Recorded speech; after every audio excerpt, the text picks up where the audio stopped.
রহমতুল্লাহি ওয়া বারাকাতুহু। আমাদের চলে আসি ভাই, জায়গা ফাঁকা আছে, অনেক জায়গা ফাঁকা আছে, আমরা চলে আসি। এই দুটো ঘোরানো আমার দিকে ঘোরানো, এই মনিটর দুটো ঘোরানো আমার দিকে, ওঠেন স্টেজে ওঠেন, এই মনিটরটা দিকে এইদিকে ঘোরানো, আমার দিকে ঘোরানো মনিটরটা, আর সাউন্ডটা ক্লিয়ার দেন।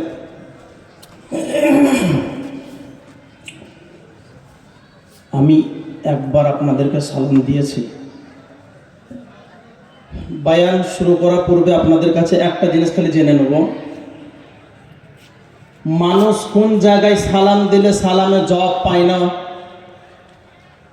বলতে পারবেন? আলহামদুলিল্লাহ। কবর স্থান যে জায়গায় মানুষকে দাফন দেওয়া হয় ওইখানে আপনি সালাম দেন, সালামে জবাব পান গো।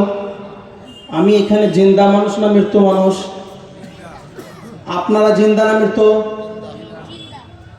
তাহলে যখন আমি সালাম দিলাম আপনাদেরকে, মুসলমানের কণ্ঠটা ঝেড়ে একবার আপনাদেরকে উত্তর দেওয়া দরকার ছিল। আপনাদেরকে আর একবার সালাম দেবো ইনশাল্লাহ, তারপরে আমি আমার বক্তব্যের দিকে আমি পৌঁছাবো। আসসালামু আলাইকুম ওয়া রাহমাতুল্লাহি তাআলা ওয়া বারাকাতুহু। ওই যে পেছনে যে মানুষগুলো দাঁড়িয়ে আছেন আপনারা, এই দিকের সামনে পুরো ফাঁকা আছে, আর পেছনে দাঁড়িয়ে কিছু লাভ নেই। মুরগির পেটের তলাতে যতগুলো ডিম থাকে সেইগুলো বাচ্চা হয়, বাদ বাকি সবগুলোই কি হয় গো? সব ঘোলা হয়ে যায়। এই ছাওয়ানির ভেতরে ঢুকবেন তো জান্নাতের ছায়া পাবেন, আর বাইরে থাকবেন তো সবগুলো মাইনাস হবেন। এ ভাই, এদিকে আমার কথা শুনতে পাচ্ছেন আপনারা? ওই গেটের কাছে দাঁড়িয়ে আছেন, আমি দেখতে পাচ্ছি আপনাদেরকে। আল্লাহর রাস্তায় একটু চলে আসেন, আল্লাহর রাস্তায় চলে আসেন। জান্নাতের বাগানে 1 ঘন্টা বসবেন, 500 টাকাতে নামাজের সওয়াব পাবেন। আসেন, আগে আসেন, যারা দাঁড়িয়ে আছেন না ফাঁকা জায়গাটা পূরণ করেন, ফাঁকা জায়গাটা পূরণ করো ভাই। আপনারা দাঁড়িয়ে থাকেন না, আসেন না, একটু আগে আসেন একটু। আরে মুসলমান এই কারণে অমিত শাহ মতন বাগালটা মুসলমানের উপর আক্রমণ করছে, এই কারণেই তো। অসীম সরকারের মতন গন্ড মূর্খ মুসলমানের উপর আক্রমণ করছে কেন? এই কারণে, আমার মতন আপনার মতন মানুষের কারণে। আজকে আমি আপনি ইসলামকে যদি ঠিক মতো পালন করতাম, তাহলে অসীম সরকারের মতন গাদ্দা মূর্খ মানুষ আমাদের উপর আক্রমণের সুযোগ পেত। যেই মুসলমান 1747 থেকে এই দেশের পেছনে যারা লেগে আছে, এই মুসলমানকে আজকে লাঠি মারছে। হ্যাঁ, তাহলে আপনারা মুসলমানের পরিচয় দিয়ে একটু আগে আসেন, আল্লাহর রাস্তায় একটু আগে আসেন। দেখেন, আপনারা যত টাইম নেবেন, আমার টাইমও খুব বেশি যে তাও না। আপনারা একটু আগে আসেন, এই ফাঁকা জায়গাটা পূরণ করেন, এইখানটা পুরোটা পূরণ করেন। আসেন। এ ভাই, তোমরা শুনতে পাচ্ছ আশা করছি। ভাই আমরা আগে আসি, মেহরবানি করে আপনি সরে আসি ভাই, সামনে চলে আসি ভাই, চলে আসি। উনি বলছেন মেহমানকে কষ্ট দিলে আমাদের লাভ হবে না ভাই, মেহমানকে কষ্ট দিলে আমাদের লাভ হবে না ভাই। আমরা আগে চলে আসি, সামনে জায়গাটা পূরণ করে নিই, ওনার আশাটা পূর্ণ করে দিই আমরা।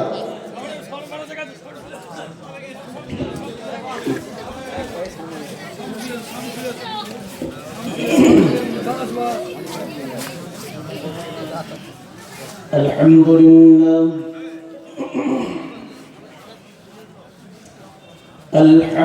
لله نحمده ونستعينه ونستغفره ونؤمن به ونتوكل عليه ونعوذ بالله من شرور أنفسنا ومن سيئات أعمالنا.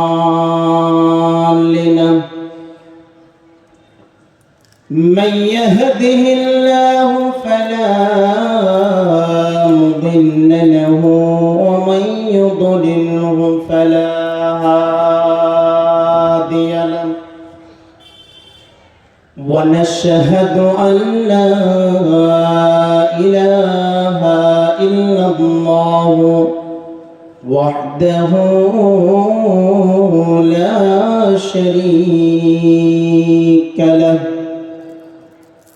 ونشهد أن سيدنا وسندنا ونبينا وطبيبنا وطبيب أرواحنا وقلوبنا وقلوب ربنا ومولانا محمدا عبده ورسوله الذي أرسله الله تعالى بالحق بشيرا ونذيرا وداعيا إلى الله بإذنه وسراجا منيرا أما بعد فأعوذ بالله من الشيطان الرجيم بسم الله الرحمن الرحيم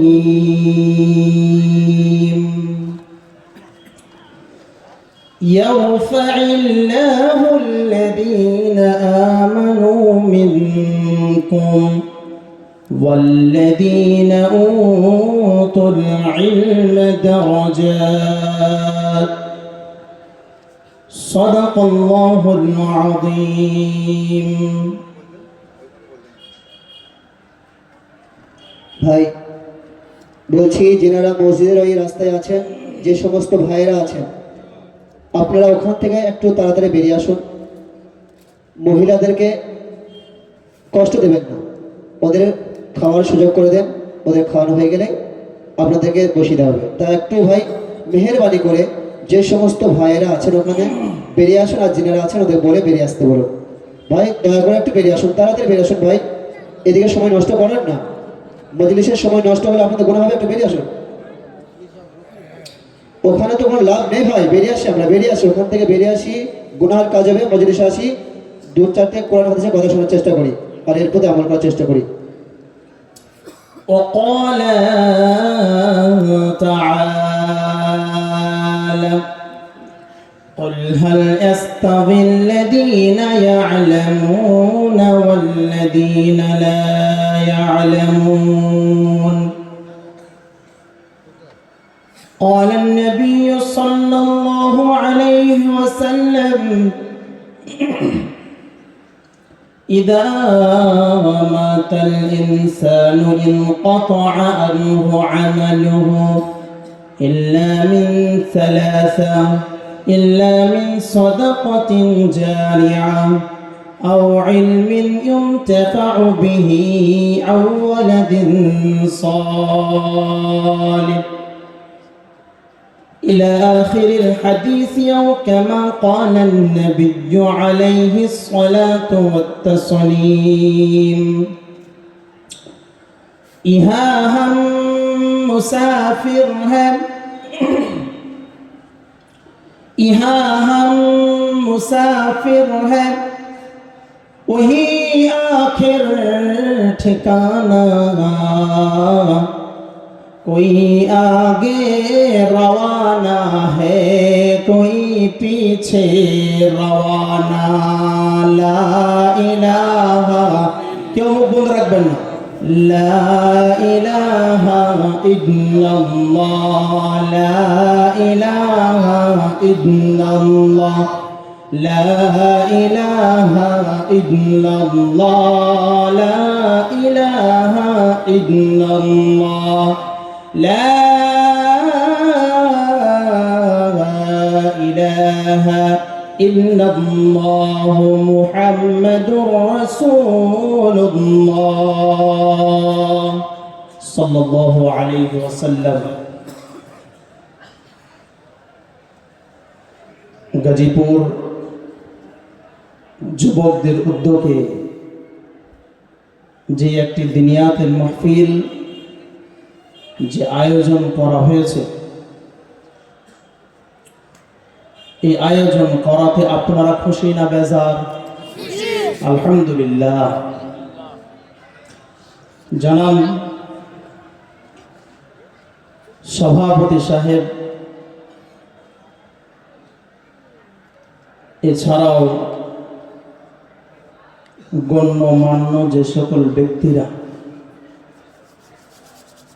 এখানে উপস্থিত আছেন, স্টেজে বসা উলামায়ে কেরাম, পর্দার আড়ালের মা এবং বোনেরা, সকলকে আমার অন্তরের অন্তরস্থল থেকে সালাম, মুবারকবাদ।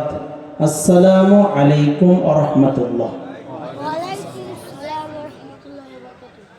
আমি এসছি কোথায় থেকে আপনারা জানেন? আপনাদেরকে পরিচয় দিল আমার, বীরভূম থেকে এসেছি। আপনাদের সম্মুখে যে কথাগুলো বলবো আমি, আমার আল্লাহ যে কথাগুলো আমাকে বলাবে।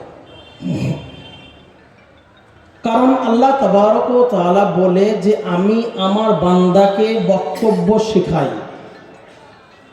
আল্লামাল কুরআন খালাকাল ইনসান আল্লামাহুল বায়ান। বক্তব্য কে শেখায়? আল্লাহ শেখায়। আপনি গুছিয়ে নিয়ে এসেছেন অনেক কথা, আল্লাহ বলবে এগুলো সব অ্যাকসেপ্টেড হবে না এখানে। যেই কথাগুলো আমার এখানে প্রযোজ্য, এই কথাগুলো আমি আল্লাহ তোর জুবান থেকে বের করব। এটা আল্লাহর কথা। উলামায়ে কেরাম ওনারা বুঝতে পেরেছে আমার বায়ানের মূল কোন দিকে যাবে। আজকে কোরআনুল কারীমের যে আয়াত তেলাওয়াত করেছি,